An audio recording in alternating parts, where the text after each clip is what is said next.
ស្នេហាយើងធ្លាប់តែផ្អែមល្ហែមមិន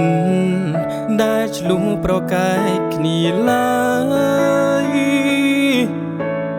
តាំងពីបងនៅក្បែរស្រីមិនដែលអោយរូបថ្លៃខូចចិត្តមិនអោយស្រងវមិនស្រក់ទឹកនេត្រាពេលដែលរូបអូនបានជួបនឹងរូបក្នុងចិត្តបងចាប់ផ្ដើមមិនស្រួលមានអារម្មណ៍ថាពេញបាក់ចិត្តមានអារម្មណ៍អូនលួចស្នេហ៍គេខ្លាចរូបមានមេអូនបែកពីបងតែមកដល់ពេលនេះអ្វីៗដូចការគិតអូនបែរជាមកក្បត់ចិត្តអោយបងឈឺគិតមិនយល់ហើយលួចសួរខ្លួនឯងខ្វល់ខ្លាំងពេកបែរត្រូវមកជឿបេងដូងធ្ងួនធ្ងរសួររកចាស្នេហា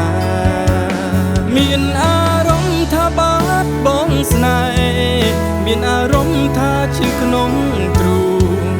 រូបបេះដូងត្រឹកទឹកខ្ទមអស់ដោយសាររឿងស្នេហាមានអារម្មណ៍ថាខ្ញុំនេះឯកាមានអារម្មណ៍ចង់បានអ្នកយល់ចិត្តរូបពេលនេះបេះដូងខ្ញុំលែងឈឺហើយ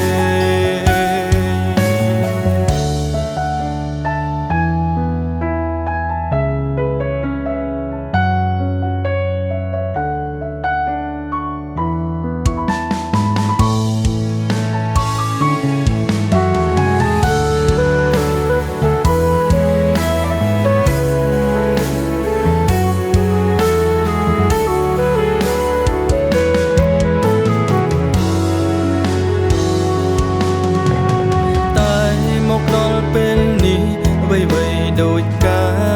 រគិតអូនបែរជាមកក្បត់ចិត្តអោយបងឈឺគិតមិនយល់ហើយលួចសួរខ្លួនឯងខ្វល់ខ្លាំងពេកបែរត្រូវមកជឿបេងដូង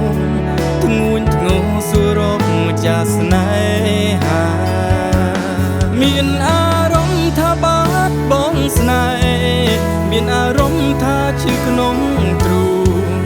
រូបបេះដូងត្រឹកទឹកខ្ទមអស់ដោយសាររឿងស្នេហាមានអារម្មណ៍ថាខ្ញុំនេះឯកាមានអារម្មណ៍ចង់បានអ្នកយល់ចិត្តរូបពេលនេះបេះដូងខ្ញុំលែងឈឺហើយរូបពេលនេះបេះដូងខ្ញុំលែងឈឺហើយ